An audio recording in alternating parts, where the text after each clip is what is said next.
This episode was brought to you by Tannehill, Carmen, and McKenzie, located on 829 South Lamar, Suite 1 in Oxford, Mississippi, 38655. Voted best law firm of Oxford since 2010. If you have any questions about criminal defense, personal injury, or real estate lawyers, call them at 662-236-9996 or email them at info@tannehillcarmen.com. Hey, what's going on, guys? I'm your host, Fred Nettles, and this is a segment. Today I have here with me the entrepreneur, the businessman, the athlete, the philanthropist, Jaylen Walton. Jaylen, how's it going, man? It's going well, brother. How about yourself? Everything's going well, man. Glad to have you here. Thank you for bringing me. All right, Jaylen, man, we're gonna get right into it. Of course, you came to Ole Miss in 2012. Started as a freshman, as a true freshman. You got playing time. Yes, sir. And that was, of course, the start of the Hugh Freeze era as well. Just talk about the 2013 class. Of course, you know you had been here a year already, and of course with guys like Nkemdiche, Laquon, Treadwell, those guys coming to the program. 2013 class, man, it was obvious one of the best times in Ole Miss history. Mm-hmm. Not only Ole Miss history for recruiting, but a time to put the university on the map in a standstill that people need to realize who are these guys, how are they doing it? We came about as one. I knew Laquon Treadwell when he came on as his official visit. Robery Nkemdiche, of course, his brother Denzel played with me as well. And man, we had Quincy out of Boyjo. Man, we had, and I guess a simple term would be dogs that came out there. Got loaded. And all we needed was that extra momentum, that extra juice from different placements, as far as depth-wise, to compete against Alabama, LSU, the Auburn's.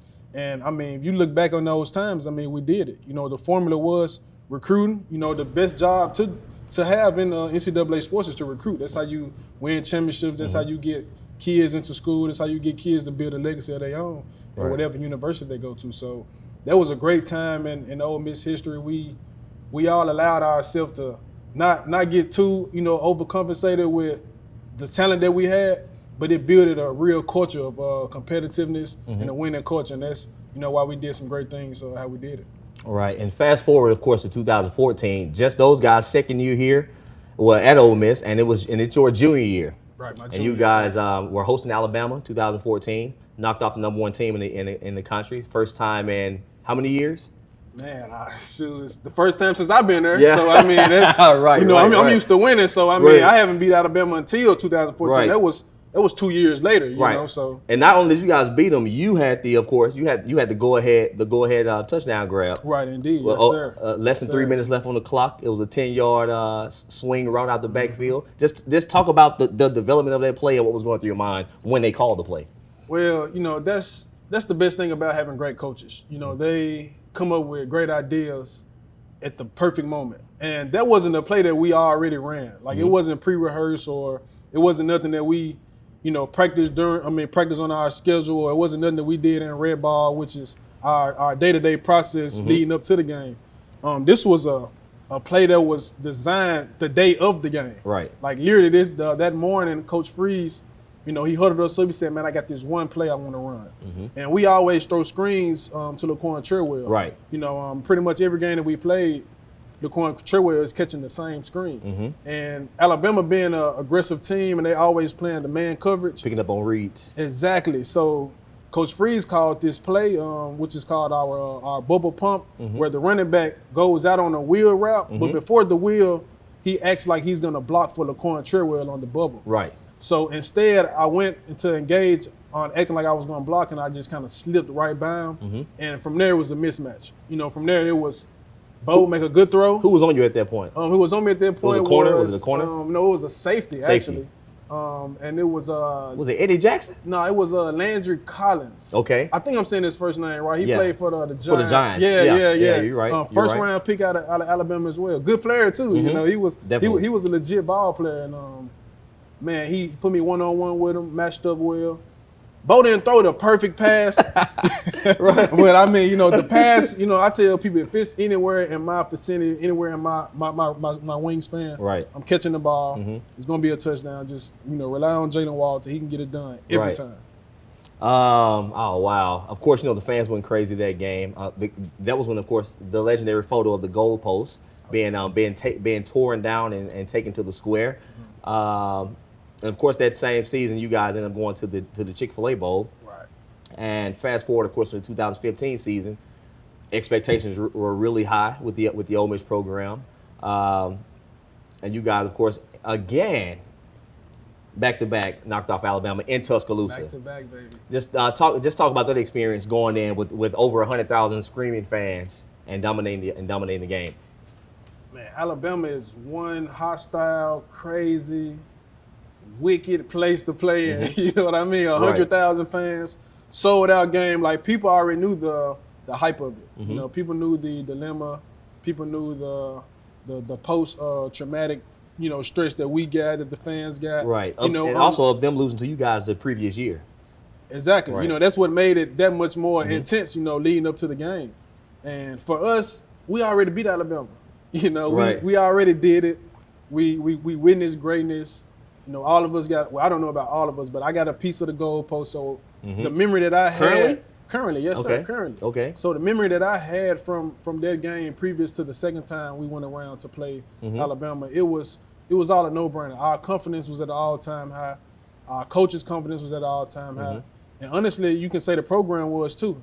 At the time, Definitely. I think we was like top ranked, I think like top 10 or on our way to pursue a top 10 spot. I think going into that game, you guys were number 7, and I believe Alabama was ranked number 1 or 2. Number 1 or 2, right. We was pursuing the higher up top 10 spot, I guess top 5. And man, like, we went into it, we already knew what we was getting into. Right. We coming in to win, we coming in to put the foot to the metal, we playing fastball, we making big plays, and then we had Chad Kelly too. Right, right. You know what I mean? So, like, right. you go from Bo Wallace to Chad Kelly, I mean, this offense opens all the way up from a, you know, conservative passer to a 100% gunslinger. Like, I mean, if you watch the game and you seen Chad play throughout his career, I mean, he making big plays.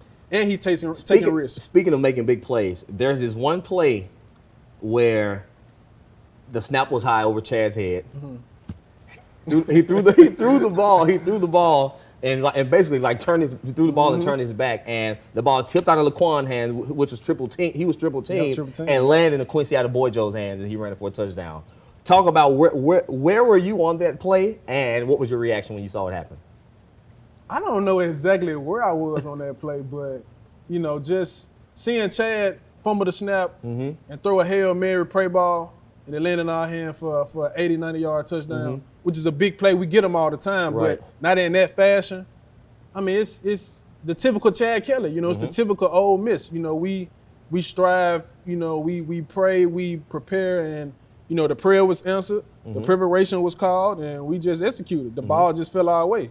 Sometimes in big games, it's not the team who pretty much is the best team or who has the best players on paper.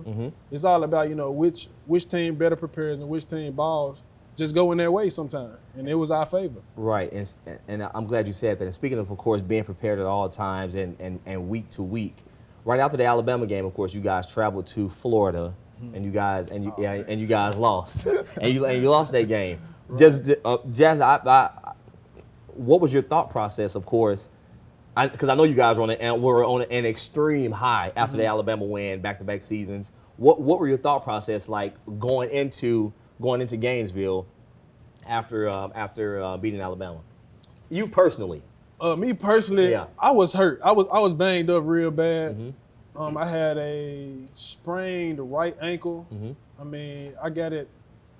I don't know if I'm supposed to be saying this, but, you know, I went to some critical, you know, I guess injections, or, you know, I went through some critical rehabbing to get my ankle back healthy, and it never did get fully healthy. It never did get fully healthy, and I worked very, very hard in my rehab. I worked very hard with the training staff to kind of get it back to 100%. But as an athlete, you were pretty much never at 100%. Really, right? And in that time, I was out there limping. I was struggling the whole game, but I still made good plays. I still did my job correctly, and for me, speaking for myself, a lot of us was banged up that game. Right. You know, we just went through a full stretch of SEC work. Exactly. And, you know, if you're playing the SEC, man, you're going up against legit NFL coaches, legit NFL personnel and players. And you can pretty much argue that the stadiums are probably the most hostile as well. Right. So we was all banged up. You know, the experience was like no other. Florida Stadium is hard to play in. I mean, the fans was literally maybe 3 inches from our bench. Like, they could really, like, touch us physically. Right. And, you know, just hearing them hoop, holler, throw stuff, and, you know, us on the field, I mean, the screaming was at an all-time high. So we really couldn't get the plays at times. Our communication was off at times. Some players like via headset or I mean, just via headset and also physically in the moment. Like, we really couldn't hear anything. Right. It was complete. The swamp. I mean, it was the swamp. I mean, it was completely loud, and it was just tough to hear and execute, honestly. Of course, you know that according to I guess fans and things like that, that was kind of like a scheduled loss, if you will. Yeah. I know some people say that a lot of media people say that you guys just went through a gauntlet with Alabama and teams like that, and of course you have to go to Florida, and then after and take that loss. After that, of course, you know you guys have. There's another. They want it to be a rivalry, I suppose. Right. Memphis. Right. Memphis. They wanted to be a rivalry. Talk about, of course, that game you guys lost. In addition to Robert Nkemdiche suffering a concussion, playing running back. Yes. I mean, you know, when you're an athlete, first off, you know, you're called an athlete for a reason. You know, Robert Nkemdiche played defensive end, running back. He could catch well. He ran well. He was strong, physically strong, mentally smart, you know, with the game of football. And I don't think it was a bad idea. You know, I mean, in short yardage, why not give it to the bus? Why not give it to the big guy who can get you 1 yard? You know, even though you have a plethora of running backs who can do it as well, it's just the game plan. You know, it's part of the game plan, part of doing something that's unexpected from the other team to even prepare for. Right.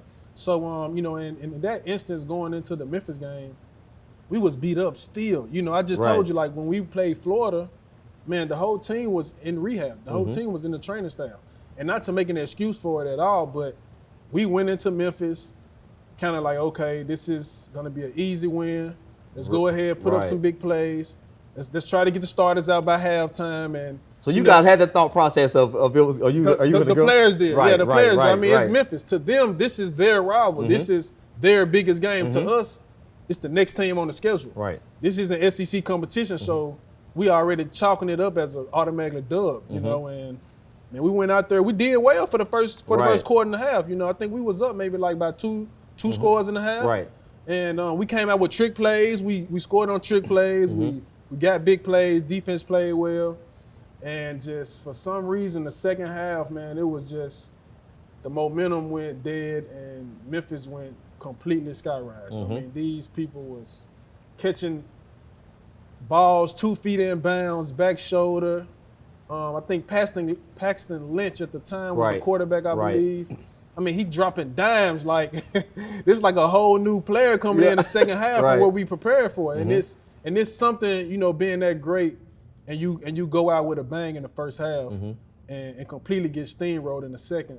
That's also a good lesson to show people that quarters are played in 4. Right. You know, games are played in 4. You know, you have to win each quarter. Right. So what were the halftime adjustments? You know, you said you guys went in up a couple scores. Was anything said specifically for you guys to be lackadaisical? Nothing out of the ordinary, no. We knew that we had to put the pedal to the metal. Like we knew that we had to come out and like continue to score, continue to dominate. But once again, we was in their home field.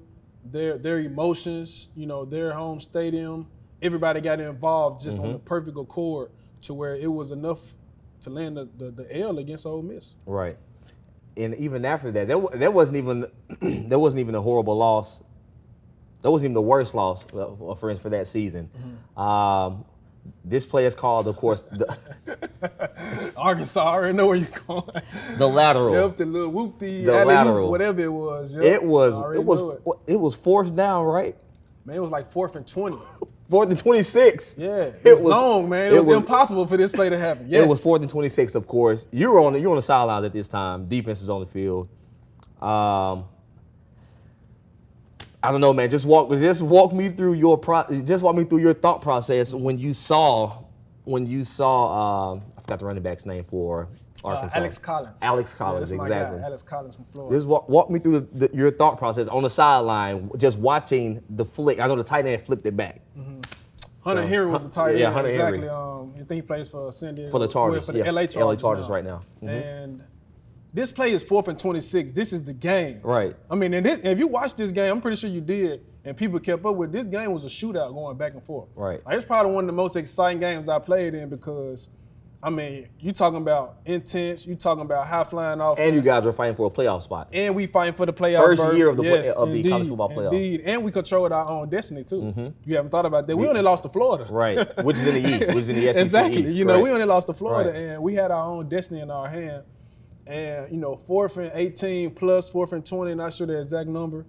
Man, Hunter Henry catches a ball, and T-Fay, you know, what I call him, our corner, number one.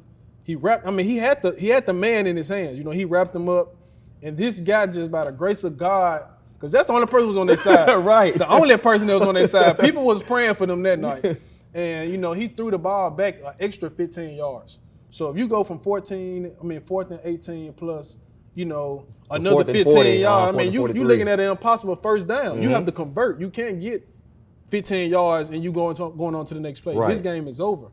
And it ended up in Alex Collins' hands. The perfect bounce directly to him. The only player, I mean, like, how does it end up in your most athletic and most talented player on the field? You know, and we had maybe like 4 defensive players around the ball at the time, and it bounced up perfect into his hand, one hop. And, man, he skated to the left side. And I don't know if you even realized, but he lateraled the ball back. You know, after he got the first down. You know what I mean? So he threw the ball back after getting the first down. And we still didn't recover the fumble. The fumble, right. The fumble. And it just was, man, it was tough. And we still had chances too. So, I mean, it just was one of them games that, once again, the ball goes shootout, their man. way. Exactly. How did the team feel? I don't know. How did the team feel mentally, just even after that game? Of course, they went in overtime, 52-50. Just what was the team's morale after the game? It was silent. It was heartbroken.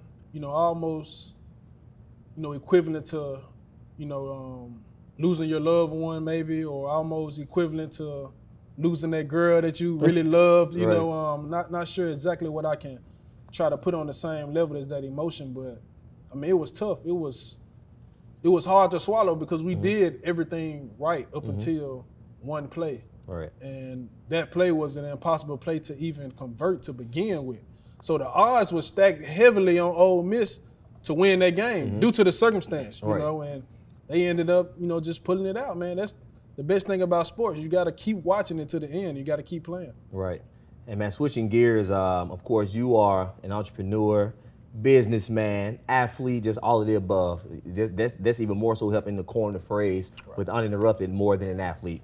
Of course, you're currently coaching right now. Just tell the segment more about your passion behind, of course, giving back and just helping the youth coming up. Right. Man, my passion behind it is extremely powerful. You know, I'm a kid who grew up in Memphis, Tennessee. My mother took care of me and my sister, and she grinded. She grinded hard, you know, in small circumstances where sometimes we didn't really know like how we would make the next step, you know, and she instilled in me a lot of principles about giving back, about being respectful, about hard working, and just about, you know, having a tenacity to, if you want something, go get it, you know, and that's kind of, you know, my identity at Ole Miss. You know, once I stepped forward on the field and in the organization, I had a chip on my shoulder already. Like, the odds are stacked against me already coming from Memphis, Tennessee. You know, my background, my dealings, you know, it was impossible to even be here right now to, you know, speak with you. And also, listen, you were a running back at 5'9", Yeah, exactly. 185, 190. You were in the Not SEC. even that big, 170. You were an SEC running back. Right. So that adds on to it as well. But you can continue on. Yeah, just to kind of, you know, correct what you said, but just to kind of like piggyback off of that, you know, me being undersized, me being overlooked, it always kept a chip on my shoulder to earn everything that came my way. And, you know, one principle that I always wanted to do was give back to the community and build relationships, not only for, you know, my benefit or for theirs, but, you know, to invest in the relationship. You know, I feel like the more resources you have, the more network that you do, the better your net worth, and, you know, the better people will vouch for you or help you out in times of difficult situations. And, man, just coaching it's something that I just took a part in. Where do you coach at? Douglas High School. Okay. I just took a part in that maybe not even a month ago. And I'm the assistant football coach, offensive coordinator with my old teammate in high school, Sheldon Dawson, which is the head coach. And he brought me on, man, gave me a great opportunity. And just, before that even happened, leading up until my post-college career, of course I had the workouts, the invitations with the New Orleans Saints, with the Detroit Lions. And the odds still stacked against me again. Right. And how was that process for you in itself, like going from, of course, college to the pros and just learning about the entire draft process and getting to the league, period? Man, that's a great question. The entire process is, I tell people, if you aren't going first 2 rounds and it isn't guaranteed, I mean, it's tough.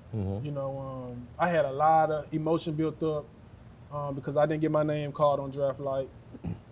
Didn't really want to be around much family because, I had a little event, for my family and friends, but at the time, man, it's just, you expect things to go one way and they go the opposite. And what were you being told at the time?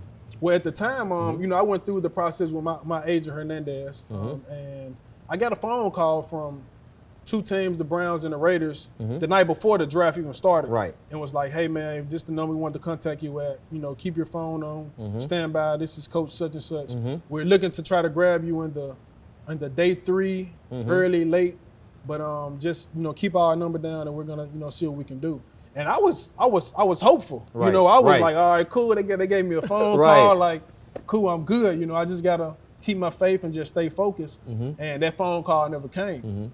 Let alone I never did get my name called. So that process is really, heartbreaking, and it's really sad, and it's something that you have to deal with, I would say alone, because you put in all that work. You went to all that overtime. You went to school. You did 20 hours a day, 10 in the classroom, 8 on the field, and probably 2 of just going overtime to just perfect your craft, and it doesn't work out, in your plan. But luckily, everything happens for a reason. Right. And, just post that, I was just destroyed, like, internally, for a minute. People was, like, reaching out to me as far as, different business moguls, as far as different mentors who I hold now real dearly. And, they gave me good advice and just gave me an opportunity, too, to let you know, hey, I know what type of degree you hold. I know what type of person you are. I know your character. Right. If you ever need a job or if you ever need anything, please give me a call. Right. And one thing I want to add on to that is, rest in peace to the great Kobe Bryant. Most definitely. Always have that Mamba mentality. Yeah, for sure. Like once you realize, like, hey, I'm not going to be I may not be going to the league, this, that, and the other. All right, what's next? I'm going to hop on plan B, if you will. Right. And dominate the second phase of my life. For sure. Yes, sir. Indeed.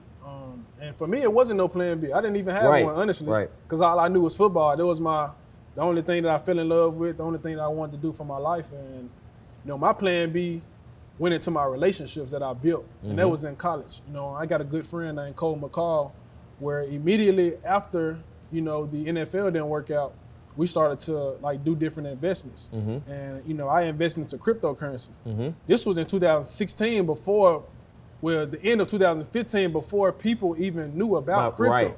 Like, crypto came out maybe 2 years later. Right. And, I invested into Bitcoin, Ethereum, Laquon, and that was all out the relationship that I built with one of my former classmates. And me and him ended up doing business together. I ended up honestly accumulating and liquidating maybe like a little bit of, probably like 100 to like 90 grand, somewhere in that minimum range. Of course, after paying the IRS, I had a little bit less. Right. And that was one thing about me, investing in my relationships, people who I knew, because if I would have never treated that person with respect, or me and that person never did create a bond, I would never knew what crypto was. Exactly. Yep. And you have to invest in relationships, man. It's very important. And post that, I had invested some of my crypto into transportation that I currently have now with me and a couple of my partners. And, once again, that's another relationship built. And, once I started to find a way to kind of funnel my cash into different vehicles, I went on to work for FedEx Corporation, where my relationship was built with 2 former CEOs who resigned in Memphis, Tennessee, named Mike Ducker and Michael Glenn. And they gave me an opportunity. They gave me some great advice, within the transportation and logistics industry to, go after. If it's something you want to do, it's very lucrative. A lot of people have become successful. These guys are top dogs in the business. And it was something that I went ahead and did, post the NFL career, post the investment side. I needed a career. I needed something stable to to keep me Right. above float. Not just investments, but something that I enjoy doing, and that's what I end up doing for maybe 2 years. Right. And speaking of your entrepreneurial work, this is the last thing I want to talk to you about, your creative side. Mm-hmm. I know you have paintings that you've presented to several NFL players. Mm-hmm. Talk a bit more about that and how you got into that. It's called Six. The painting is actually called Six, and it's created 98 to 100% all my brother. His name is the main reader. I joined it to kind of help him. You know, I seen him grinding, man. He had a projector, and he had all these canvases and all these clients lined up. And this was a one-man show before I got involved. Mm-hmm. And, you know, he was needing someone to sketch, to kind of go and get the retail of all the material, and he'll go ahead and finish the back-end products. Mm-hmm. And me and him, we joined a partnership, and of course I got contacts from people in the NFL, the NBA, people back home who like art. They pay a top dollar for it. Right. And I was like, you know what? This is another form of me giving back. This is my brother. You know, I'd be a fool not to, give him the resources that I have to better himself. Right. So that's what we did. We joined a partnership, and the paintings is called 6 LLC. We do a lot of different canvases. We did studio work. Todd Gurley, Key Glock, Young Dolph. Man, we got a lot of people. AJ Brown, DK Metcalf. You know, a lot of people have paintings and canvases of sort, and it's been going pretty well. Right. Well, Jaylen, the entrepreneur, the businessman, the athlete, Yes, the sir. coach, Indeed. the philanthropist. I really appreciate you, of course, coming onto the show tonight, man, and I'm looking forward to working with you again in the future. Yes, sir, brother. I appreciate you. Guys, thank you for joining the segment tonight. I'm your host, Fred Nettles. One time for the underdog, 2 times for the struggle, 3 times for the pain, 1 time for the underdog.